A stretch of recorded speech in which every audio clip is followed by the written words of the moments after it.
Darkness. Nothing but void. Intense cold. Immense atmospheric pressure and no landmarks in sight. Life has surprised us time and time again of what it is capable of. So even under such conditions that we would deem impossible to survive in, it has found a path. The deep sea is one of Earth's most difficult environments to live in, with pure darkness being the least problematic of the many challenges that organisms are faced with here. We only know a portion of what can be found there, although it is the biggest living environment on our planet. What we already found here is always bizarre to look at. Creatures that seem to have fled a horror novel or a science fiction movie. The deep sea has always been fascinating us humans since we began investigating it. The world beyond the surface holds many concepts that appear alien to us, and oceanic life forms both more hideous and beautiful than the other are found in abundance. It's no wonder that Ægir and the seaborn have a mystic feeling to them resembling the one we feel for the ocean. Cities and conventions far beyond our daily life. A concept of survival that could not feel stranger to us. Wonders and secrets that keep hiding in the abyss, much like we have yet to discover in our depths. Path of Life is the third big installment of the Abyssal Hunter storyline, and as such dives into their origins and that of their antagonists. The event tells of their high-tech cities, the beauty of their society, and the horrific trenches that lie within it. Ægir illustrates how the endgame of a society can look and what challenges this one faces. We have a lot to cover today, reaching from a scientifically dominated government to its misgivings and to the meaning of survival. So let's not waste further time and dive right into the wonders beneath the currents.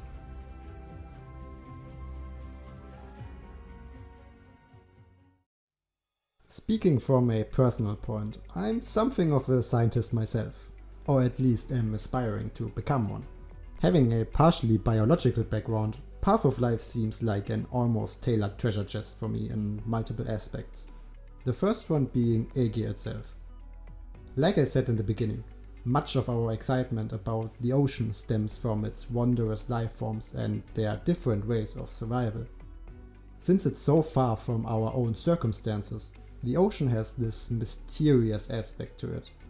Ægir combines this with its own surroundings and form of living. Its captivating appearance stems from a society that we in theory could also reach. Grand cities beneath the surface, technology beyond our current capabilities, the act of pure reason and logic to solve problems. A through and through utopian society. Anyone reading Path of Life would probably say yes to a visit to Millenarium. Even just to experience the low gravity atmosphere and the convenience of little handies to provide whatever food at any point. You need 12 hours a day of sleep? Sure, go ahead. Not feeling like sleeping for 3 days straight? Ægir got you covered. The degree of freedom citizens of Ægir are offered can almost feel too extreme. Your life is almost guaranteed to be a good one. Even your perfect job will be found for you, almost as if they have a Sibyl system. The civilizational development of Ægir is more than evident in the design of their beautiful architecture. Millenarium looks so vibrant, teeming with sculptures at every corner, sea flora along the paths, people are floating through the air, and the city skyline matches the painting. When Millenarium is already this beautiful, how is the Ægirian capital looking? Parts of the inspiration of this look obviously stem from the fictional image of Atlantis, but also from Roman and Greek cities. More than that, the Ægir NPCs are clearly modeled after the portrait of old philosophers, and as such, the rather rational approach to science and life in general, established by well-known philosophers such as Plato, can be found all over the Ægir system. Efficiency and the freedom of the individual stand in the foreground of all of this. Each Ægir gets supported by the Institute of Development Planning, not only in their initial career path, but also in decisions further down the line. Should one such decision be the wish for a child, this child would not only be removed from the mother at a far earlier point than normal birth, the Institute of Incubation would also take them in for a collective upbringing and education of children, freeing the parents from this arduous task. Parents are still free to choose to raise the children themselves, of course, although this seems to be the far rarer exception. With this, the usual Ægir has more time to dedicate to their work or passion. Those higher degrees of freedom have helped Ægir to develop at a rapid speed, establishing their far superior society. Common problems like poverty aren't even talked about, probably because they are not even a problem at all, and every citizen is free and able to pursue what they desire. This has led to many scientific breakthroughs, rendering illness a thing of the past and being able to produce weaponry beyond our beliefs. One interesting side note is their approach to our current tech thing, that is AI. To Ægir, technology is to empower humanity. So what would making a machine human accomplish? If there still exists a problem that is hard to solve, then Ægir provides a hub of information and discussion for all with the Sophon Theatrum. It appears as a sort of public library with every book out there in the form of a huge colosseum. And it does so for a reason. Reading the tribunal that Gladia was facing, I was reminded by a common scientific conference or even a doctoral defense. In both cases and the tribunal, the person of attention often gets either grilled by questions or inquired by people with genuine interest about the topic. Sure, politicians often argue in a similar environment, but in those, the atmosphere at least seems far more hostile with separate parties arguing against each other. Science is different, or at least supposed to be. Ægir has driven this to its limits in their pursuit of rationality. The entrance of the Sophon Theatrum titles, there is no justice here, only the path ahead. Feelings and emotions that would contribute to the personal subjectification of a matter are disregarded. It's only the facts and the best possible path ahead that matter. Those that harbored big doubts about the return of the hunters openly declared them as such and rationally argued with Gladia or Blandus. They are even going so far to thank them after receiving a satisfactory answer in their heated debate. Despite their high degree of individualism, the Ægir work much more as a collective than other Terran countries in this form. While Victoria eats itself in endless internal struggles, Ægir has this time far behind it. The leadership doesn't revolve around blood or political influence. It's the people with the highest capabilities in their fields that also sit at the highest positions. Reminds me of a certain someone. Blandus is a great example here. His words carry so much weight in this tribunal because of his former position in the Abyssal Hunter project, and he got there through his knowledge and capabilities as a scientist, now being able to influence what could have become an even farther-reaching political incident without his smooth settlement.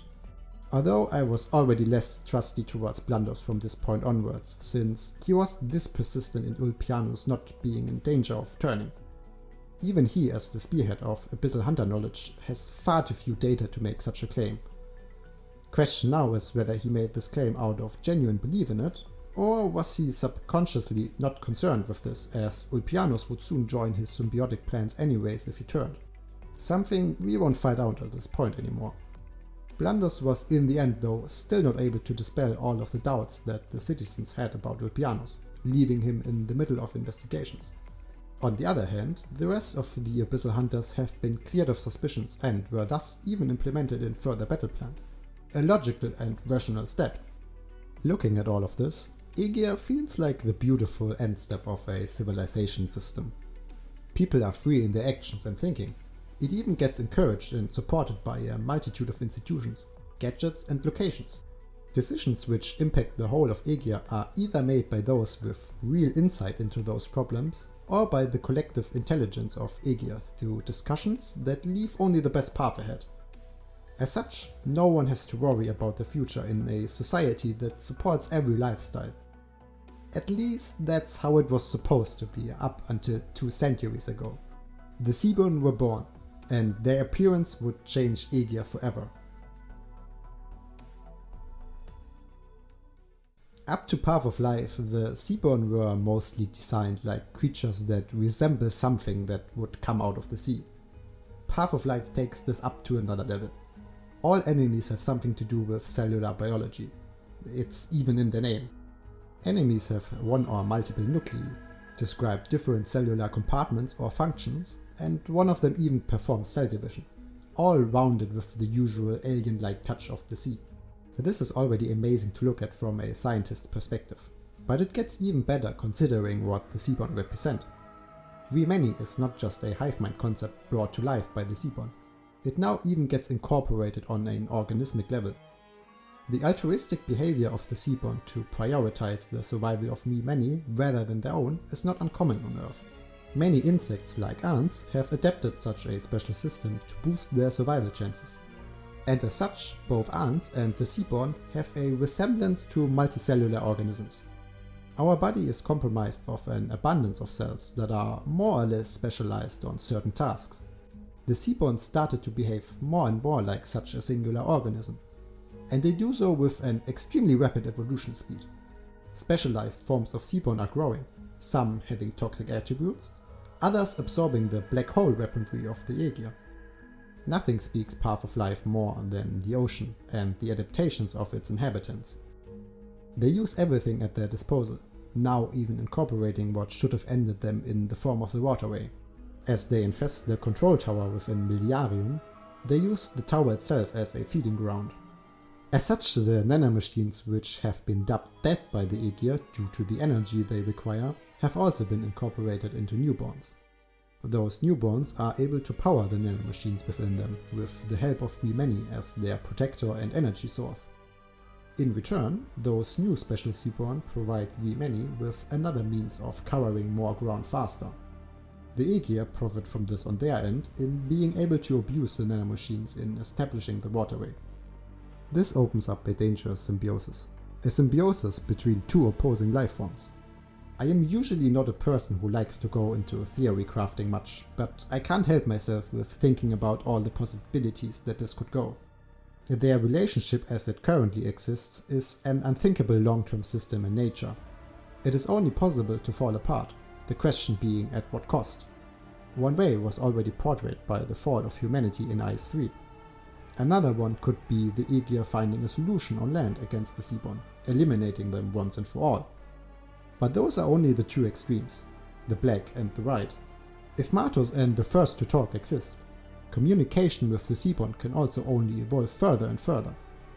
Once Ægir finds a better way of ensuring survival against the looming Damocles sword that are the observers, the seaborn might switch to supporting them, just as the Church of the Deep is currently in the face of the seaborn superiority. The seaborn have not only evolved on a biological level, they also evolved their meaning for the Ægir.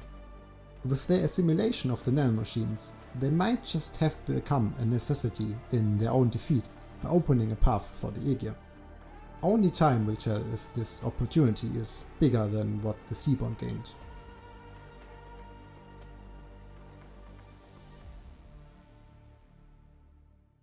Sometimes I regret that Agnes is only told as a visual novel. The thought of seeing an animation of the whole of Millenarium surfacing while doing so in tides of seaborn and those tides crashing against the city are just too great. As a viewer, this would be amazing. As an Ægir, less so. To the Ægir, the seaborn act as the most dramatic problem a scientific society can experience. A life-threatening problem that is outperforming their ability to solve it. Ægir has reached their fourth step of anti-seaborn weaponry, that one having an effect that alters the cellular program of young seaborn. With the third weapon instance including black holes, it already gets hard to fantasize about what a fifth instant might be, let alone making it reality. In our world, such a problem is not completely out of the unthinkable. Considering our far, far, far future, one end threat for humanity is the heat death of the universe. Currently, there is no known way of avoiding this. A more looming threat is our health itself.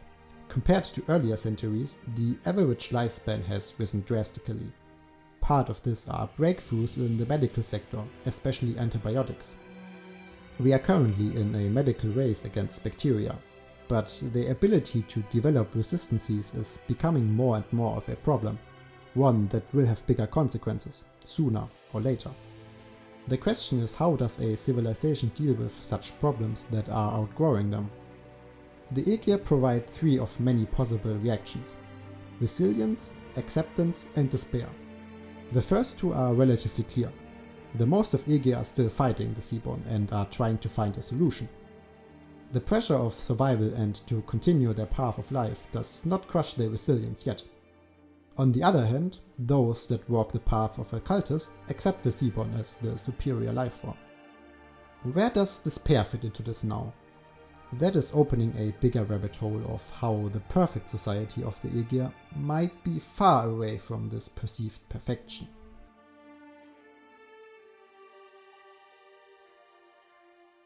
Some say the collapse of Ægir started with the birth of the seaborn.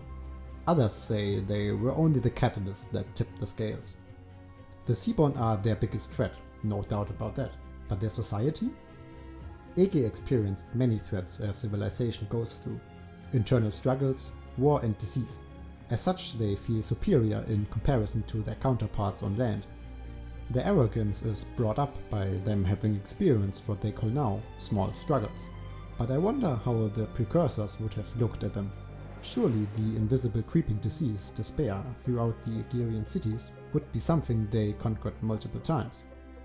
Something they could only laugh about, like Ægir does about Terra's countries. Or could they? Ægir heavily underestimates the severeness of despair that not even the precursors were able to stop. This despair is not only primarily afflicted by the threat of the seaborn. But then, where does it come from? How does one despair in a society that lets one live however one likes to? And here is where we open up the curtains for our story's characters. Path of Life features an abundance of NPCs and non-NPCs that deal in their life with setbacks and their ideologies.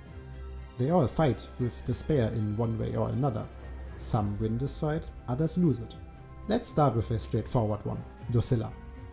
Lucilla seems like your stereotypical happy-go-around character that is always on positive terms. She cheerfully interacts with Spectre, throws in unnecessary comments to lighten up the mood, and dear God, that goddamn smile!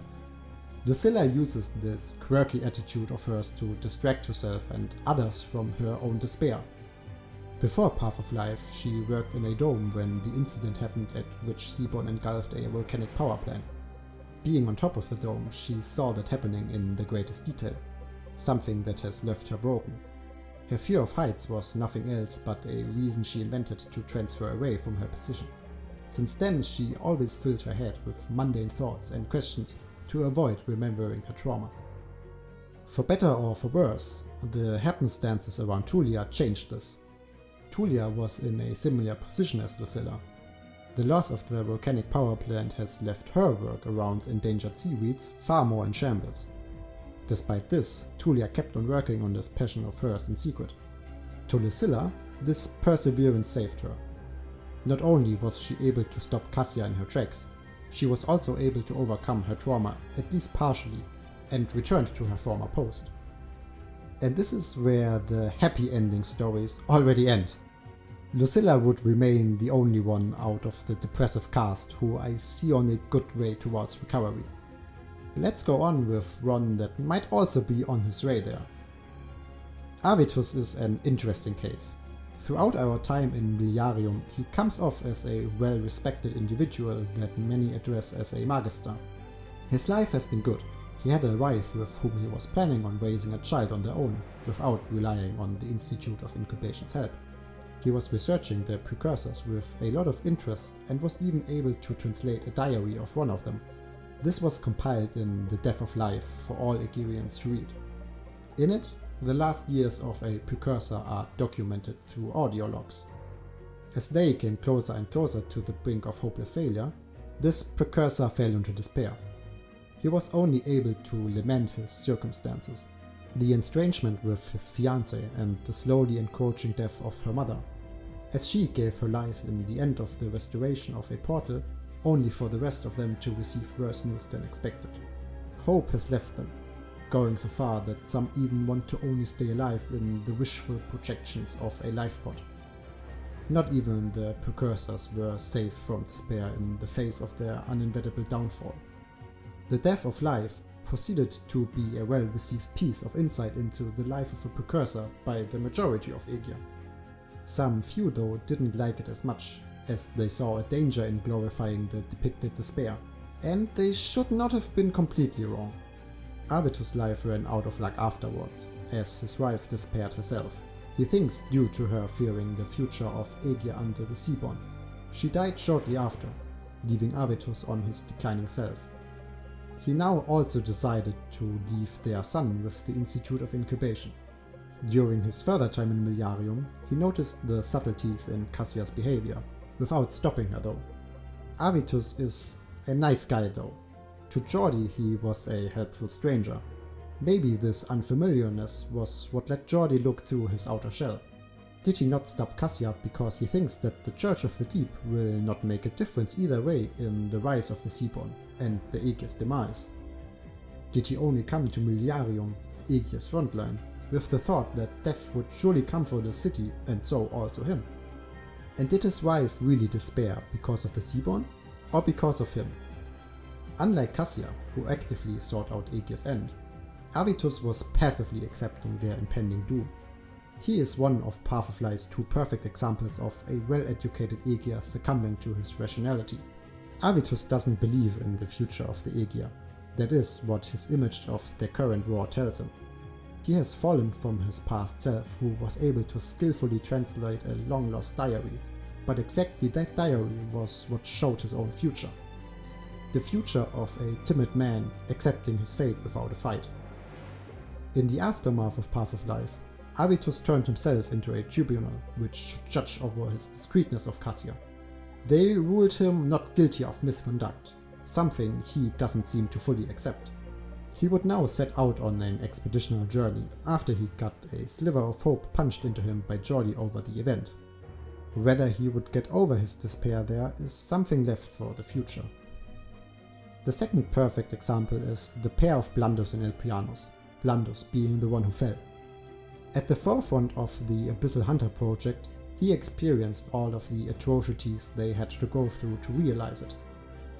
He was also a stout opposer of the project at first, distrusting Ægir that it would be worth the high price.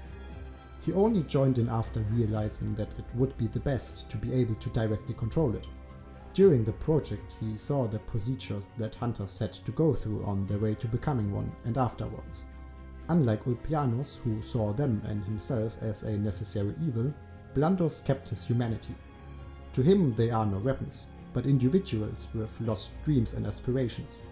As Ulpianus would kill failed test subjects himself, Blandus would seek out another possibility to alleviate the hunter's burden. He was desperate to rescue what could not be rescued. As such, the strange behavior of Ulpianus' genes was like a shining light to him. After the loss of the hunters in the battle against Ishamla, he continued to pursue the goal that has blossomed in his mind, the achievement of a symbiosis with the Seaborn to render them harmless. During this course, he was accepting the favor that the Church of the Deep developed towards him.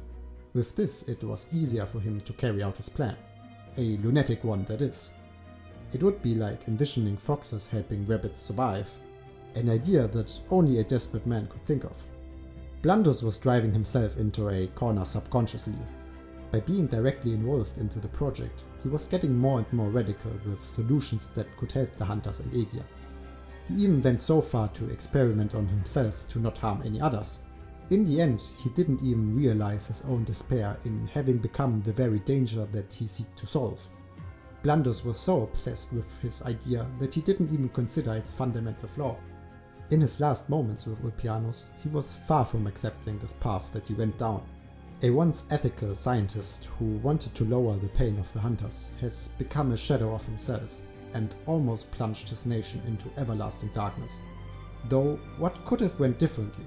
There might not have been a perfect solution. Ulpianus is one of the imperfect ones, at least from a humane standpoint. It's commendable that he threw himself into the project head first and in taking responsibility by abandoning most empathy and becoming a necessary evil in many forms. He too arrived at one of the core problems Blandus faced though, a distrust in Ægir, one that has only deepened with time. Taking up the responsibility of becoming the first hunter himself and dealing with aberrant test subjects can be seen as a great attribute of a leader. It can also be seen as a distrust in Ægir being able to provide an environment in which the necessary evil is not even being perceived as such, or the nation as a whole not being able to shoulder the sin of the project. It didn't take them 2 centuries of debate over the establishment of the project for nothing. There were, and still are, many problems with it. After the raid on Ishamla, Ulpianus extended this form of taking on all the burden alone in traversing with the seaborn.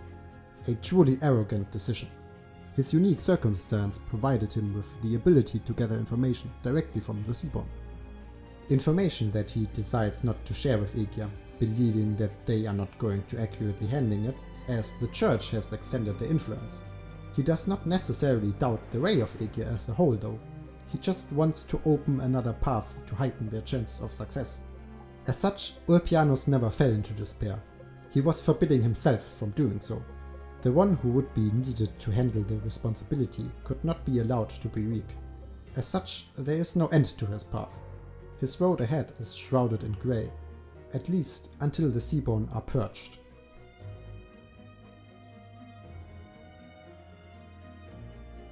Throughout all of this, Ægir starts to look less and less like the perfect civilization that they make out to be, most prevalent being the spreading of despair.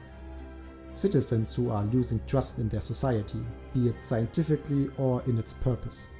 A perfect society would not contain suicides as Ægir has them, although they are extremely advanced. This advancement is also what gave them their characteristic arrogance.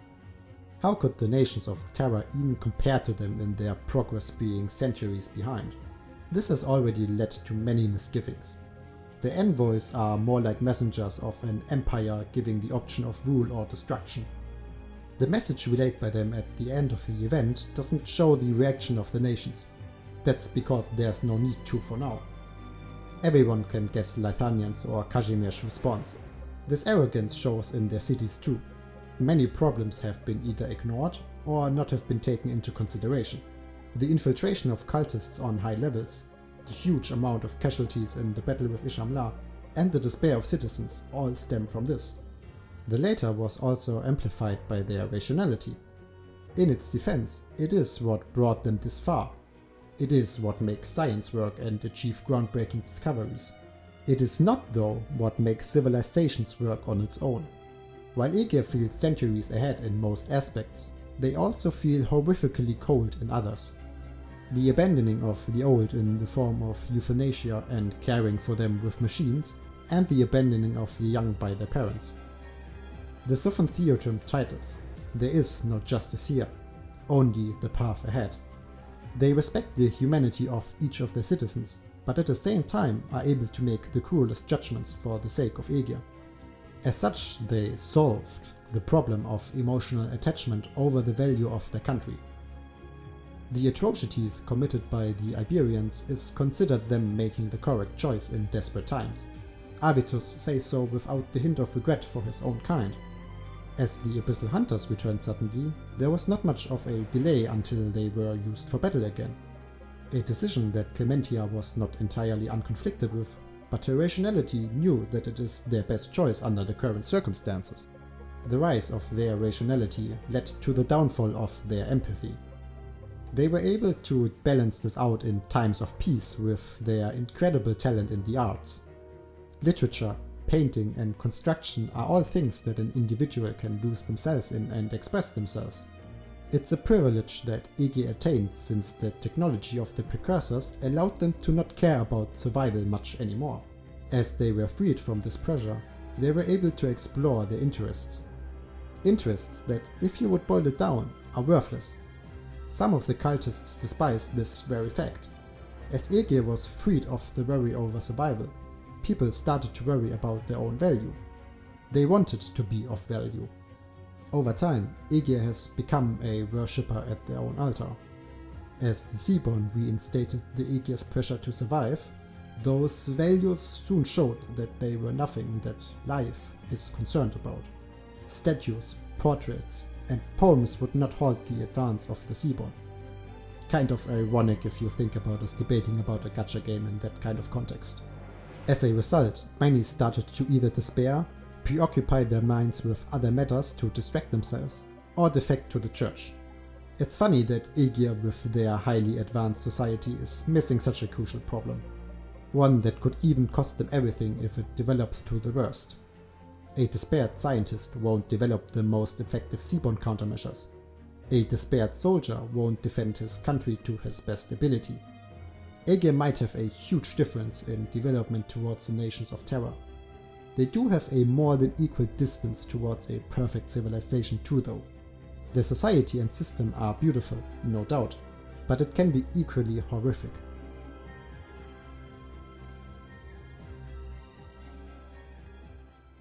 The last big important part about Path of Life starts with Matus. Matus was a renowned scholar living 200 years ago who made the Sophon theorem in his obsession of debating over and over again with himself, even over the most trivial matters. He led an expedition into the precursor mantle ruins, in which he found Ishamla and was presented with its purpose. The seaborn are one of multiple plans of the precursors to preserve life in the fates of the observers. As such, Ishamla was supposed to function as a biological ark harboring its own ecosystem. Along the way, something went wrong with the project though, and this ecosystem stagnated. Matus was faced with the inevitable fate of the precursors, one that Terra could share in the future and that the seaborn could overcome. His nature of heavy debate made him try to comprehend this incomprehensible problem. Will the seaborn be enough to weather the calamity? If not, what can? Ægir? Given a possibility and faced with a danger far greater than what they ever experienced, he decided to believe in the seaborn, without ever fully debating the outcome of either choices. If his time was not sufficient to debate about the seaborn's impact in future, something that would have driven the real Matus mad, then how come he can stand behind this so brazenly? How much Matus is left within him? Clementia faces him with those doubts. He could have told them and they would have debated together. But Matus was too deep in his internal struggles at that point. To cede the choice to others, is that a solution or an escape? How would Ægir act if their debate would have left them with the seaborn being the greater chance? Would they have simply offered the life to feed them? That's why he released Ægir's scourge. As they would obviously not help their demise, he influenced single Ægir by simply debating with them over the seaborn's core theorem, how to survive better. By doing this, he founded the Church of the Deep. And here is where we are getting into the discussion about the path of survival. As Matus was enlightened by Ishamla, he also got to know Kal'tsit and the Doctor. As the Doctor is their founder, and Kal'tsit serves the same purpose as them, they should have arrived at the same conclusion he did, yet they opposed the seaborn. Kal'tsit does so because the project derailed, just like Originium. Life should not be used to feed life. This of course doesn't matter to Matus. He is only concerned with the preservation of life itself. The seaborn lack the individualism that is holding back Ægir. They will strive for survival more efficiently, even if it means the destruction of his people. There is no justice here, only the path ahead.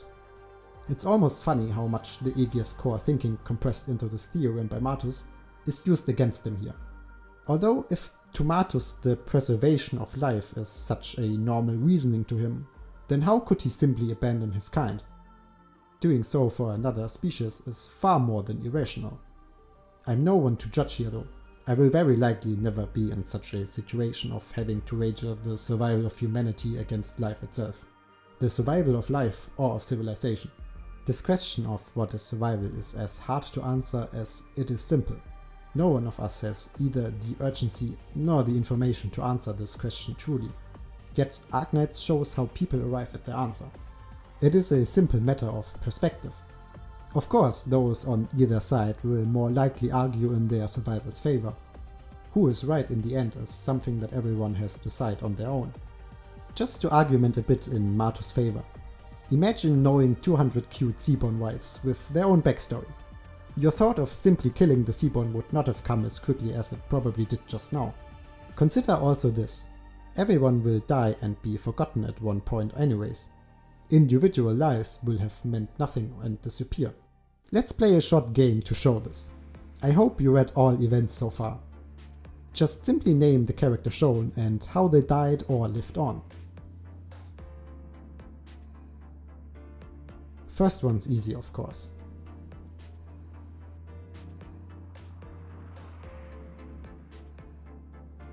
Okay, getting a little bit harder already.